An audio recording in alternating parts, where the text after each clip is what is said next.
은 사도 바울이 예루살렘에서 그의 고향 다소로 갔을 때의 말씀입니다. 그런데 이 당시에 대한 본문이 두 개입니다. 하나는 바울과 동행했던 누가가 쓴 사도행전 9장의 말씀이고요. 다른 하나는 바울 자신이 기록한 갈라디아서 1장 말씀입니다. 그런데 여러분, 이 사도행전 9장 말씀과 갈라디아서 말씀을 보면 상호 보완적이구나 하는 것을 알게 돼요. 사도행전 9장 말씀 읽어보십시오. 30절과 31절 사이에 단절을 느끼게 됩니다.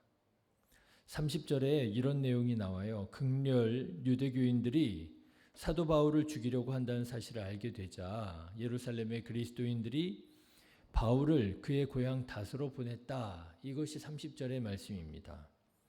그런데 31절 말씀을 보면 다소 뜬금없는 이런 결론이 지어집니다. 그리하여 온 교회가 평안하고 부흥하게 되었다라는 거예요. 여러분, 왠지 조금 단절이 느껴지지 않습니까? 분명히 원인에 대한 결과로서 그리하여라고 하는 접속부사가 쓰인 거예요. 그런데 30절과 31절이 논리적으로는 잘 이어지지 않는 것처럼 보인다는 거죠. 그런데 바로 이 단절의 30절과 31절 사이에 사도 바울 자신이 기록한 갈라디아서 말씀을 넣어보면 31절의 접속 부사 그리하여가 매끄러워집니다. 여러분, 다시 사도행전 9장 30절의 말씀, 예루살렘의 그리스도인들이 살해 위협을 당하는 바울을 그의 고향 다소로 보냈다 하는 말씀으로 돌아가 보십시오. 그런데 그의 고향 다소가 어디에 있느냐? 길리기아 지방에 있었거든요. 30절의 말씀을 읽은 다음에 갈라디아서 1장 21절의 말씀으로 넘어가 보면 그 후에 내가 수리아와 길리기아 지방에 이르렀으나, 그죠? 다소에 갔다는 거예요. 그때 무슨 일이 있었습니까? 그리스도 안에 있는 유대의 교회들이 나를 얼굴로는 알지 못하고 다만 우리를 박해하던 자가 전에 멸하려던 그 믿음을 지금 전한다 함을 듣고 나로 말미암아 하나님께 영광을 돌리니라, 이런 일이 있었다는 거예요. 그리고 여러분, 다시 사도행전 9장 31절로 넘어가면 이렇게 됩니다. 그리하여, 그렇죠. 그리하여 어떻게 되었다고요? 온 유대와 갈릴리와 사마리아 교회가 평안하여 든든히 서가고 주를 경외함과 성령의 위로로 진행하여 수가 더 많아지니라. 어때요? 훨씬 매끄럽게 잘 이해가 되죠?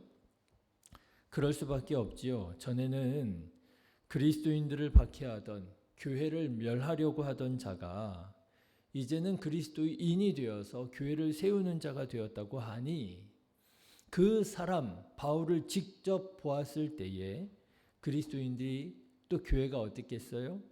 힘을 얻게 되었다라고 하는 거죠. 그래, 맞아. 우리가 믿는 이 믿음의 도가 진리야. 하나님께서 저 악한 사도 바울까지도 이렇게 변화시키셔서 주님의 몸된 교회를 위하여 사용하시잖아. 하나님 살아계시는 산 증인이 되었더라 하는 것입니다. 전에 한 번은 우리나라에도 이런 일이 있었어요. 갑자기 신문에 이런 얘기가 나오더라고요. 어떤 사이비 교주가 그리스도인이 됐다는 거예요. 그러면서 책을 썼는데요. 그 책 제목이 이런 제목이었습니다. 주여, 제가 사탄의 왕관을 벗었나이다. 뭐 이런 내용이었어요. 주여, 제가 사탄의 왕관을 벗었나이다. 사이비 교주였다는 거예요. 그런데 그냥 뭐 돈 벌려고 사람들 사기치는 그런 사이비가 아니고요. 정말 악한 영에 사로잡힌 그런 사이비 교주였던 모양이에요. 이 글을 좀 읽어보니까요. 뱀이 와서 자기를 휘감고 그런 얘기들이 쓰여 있더라고요. 그러면서 자기가 사탄의 왕관을 벗고 이제는 회개하고 내가 그리스도인이 되었습니다. 하나님만이 진정한 하나님이십니다. 뭐 이런 내용이었어요. 그런데 그 글을 읽은 많은 그리스도인들이 마음이 어때요? 그래, 하나님께서 살아계시는구나. 저 악한 사이비 교주 얼마나 사람들을, 얼마나 사회를, 얼마나 가정을 피폐하게 만드는 저 악한 사이비 교주마저도 하나님께서 이렇게 변화시켜 주시는구나. 그 일로 인하여 한국의 교회들이 힘을 얻게 되는 그런 일이 있었단 말이죠. 비슷한 일이 2000년 전 사도 바울로 인하여 일어나게 되었더라고 하는 것입니다. 자, 저는 오늘 말씀을 준비하면서 하나님께서 도대체 왜 사울을 선택하셨는가 그 이유를 다시 한번 깨닫게 되었습니다.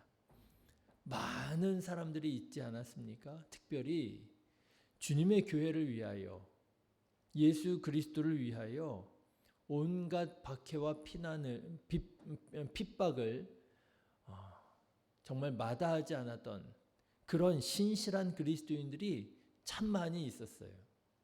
스데반 집사가 순교하면서 예루살렘 성에 큰 그리스도인에 대한 박해가 일어나게 되었고요. 그 박해로 인해서 많은 예루살렘의 그리스도인들이 예루살렘을 떠나게 됩니다. 믿음을 지키기 위하여, 신앙을 지키기 위하여 자기가 살아가던 터전을 떠나 이제껏 살아보지 않은 외국에 가서 신앙생활을 하게 돼요. 여러분 생각해 보십시오. 이 보통 믿음이 아니지 않습니까? 보통 신앙이 아니지 않습니까? 이런 사람들이 많았단 말이에요. 그런데 그렇게 신실한 사람들이 많은 중에도 하나님께서는 왜 사도 바울을 선택하셨느냐라는 거예요. 교회를 박해하고 믿는 자들을 잡아 가두는. 그런데 그 이유가 바로 여기에 있었다라고 하는 거예요. 사도 바울의 이 수치스러운 전력이, 그렇잖아요. 사도 바울의 이 수치스러운 전력이 예수가 그리스도시라고 하는 복음을 전하는데 오히려 귀하게 쓰임을 받게 되더라라고 하는 것입니다. 하나님께서는 이렇게 일하시더라고요. 약한 자를 들어서 강한 자를 부끄럽게 하시고요. 미련한 자를 들어서 지혜로운 자를 부끄럽게 하시잖아요. 예, 사울 어떤 사람이었습니까? 정말 강한 사람 아니었습니까? 지혜롭고 똑똑하고 유능하고 미래 전도 유망한 그런 사람이 아니었습니까? 그런데 하나님께서는요, 그의 수치스러운 전력을 통해서 오히려 복음을 드러내시고요. 오히려 하나님의 영광을 드러내시더라. 아브라함도 그랬습니다. 아브라함도 수많은 사람들 가운데 왜 하필이면 아브라함이었을까 보니까요, 아브라함에게 정말 수치스러운 약점이 있었더라는 거예요. 그렇죠? 아이를 갖지 못하는. 그런데 아이를 갖지 못하는, 가정을 이루지 못하는 이 아브라함을 들어서 하나님께서 열국의 아비가 되게 하시더라는 거예요. 완전 역전이잖아요. 여러분, 이스라엘의 초대 왕 사울 왕도 그랬습니다. 여러분, 사울 왕이 이제 말년이 참 비참하게 끝나게 돼서 안타깝기는 하지만 사울이 왕이 되었을 당시에 그 분위기를 이해해 보면은요, 완전히 역전 드라마입니다. 사울 왕이 어디 지파 출신이에요? 베냐민 지파 출신입니다. 막내 아들이잖아요. 그런데 이 사울이 왕이 될 때 그렇게 말합니다. 나는 가장 작은 지파에서도 가장 작은 가문의 사람이라고. 그런데 여러분, 이 말이 결코 겸손도 과장도 아니라고 하는 거 아십니까? 여러분, 이 당시에 베냐민 지파는요, 정말 가장 작은 지파가 맞았습니다. 추악한 과거가 있었잖아요. 사사시대에 한 레위인이, 에브라임 산지에 사는 한 레위인이 베들레헴으로 돌아간 첩을 데리러 갔다가 다시 에브라임 산지로 이제 첩과 함께 돌아가게 됩니다. 그런데 한 성에서 그 첩이 강간을 당해서 죽게 되는 사건이 일어나잖아요. 이 일로 인해서 이스라엘에 큰 내전이 일어나게 됩니다. 그런데 이 첩을 강간해서 죽인 그 사람들이 어느 사람들이냐면 기브아 사람들이에요. 그런데 이 기브아에 사는 사람들이 어느 지파 사람들이냐면 바로 베냐민 지파 사람들입니다. 이 일로 인해서 기브아뿐만 아니라 온 베냐민 지파가 거의 멸절을 당하게 됩니다. 남자 600명만 남고 다 죽게 돼요. 그래서 이 600명을 겨우겨우 어떻게 명맥을 유지하게 하는 그런 조치를 취하게 돼서 겨우 살아남게 됩니다. 여러분, 그런데 이 베냐민 지파 출신의 사울이 이스라엘의 초대왕이 된 거예요.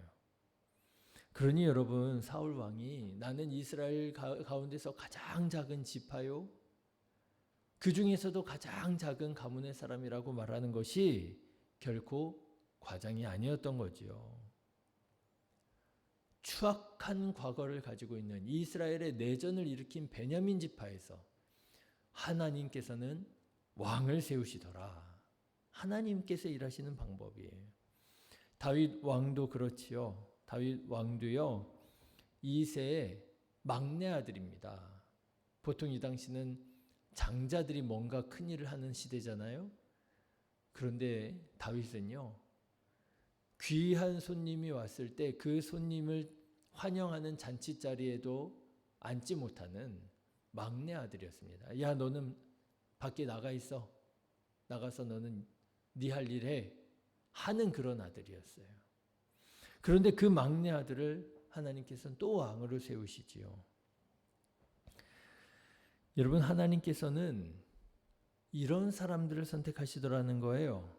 자격 없는 것 같고요. 연약한 것 같고요. 부족한 것 같고요. 수치스러운 전력이 있고요. 왜 하나님께서는 많고 많은 사람들 가운데 이런 사람들을 선택하시느냐?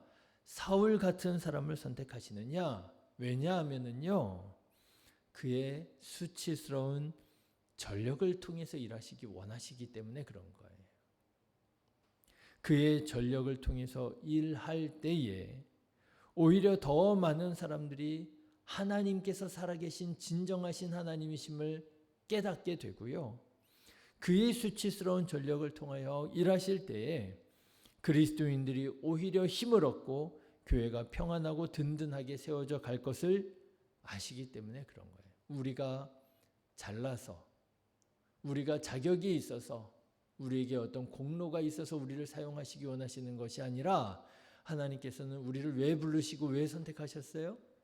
우리의 연약함을 통해서 일하시기 위하여 우리를 선택하시고 우리를 부르셨다라고 하는 거예요.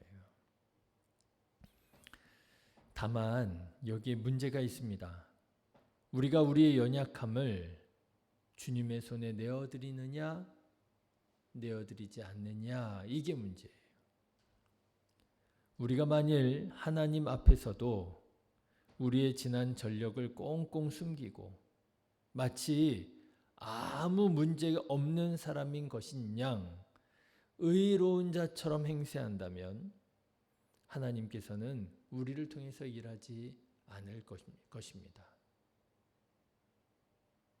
그러나 만일 우리가 우리의 전력을 하나님 앞에 내어드리고 하나님, 나의 이 연약함마저도, 나의 이 약점마저도 하나님의 선하신 뜻대로 사용하여 주시옵소서 하나님께 내어드린다고 한다면 하나님께서는 우리를 통하여 일하시는데 놀랍게 일하실 것입니다.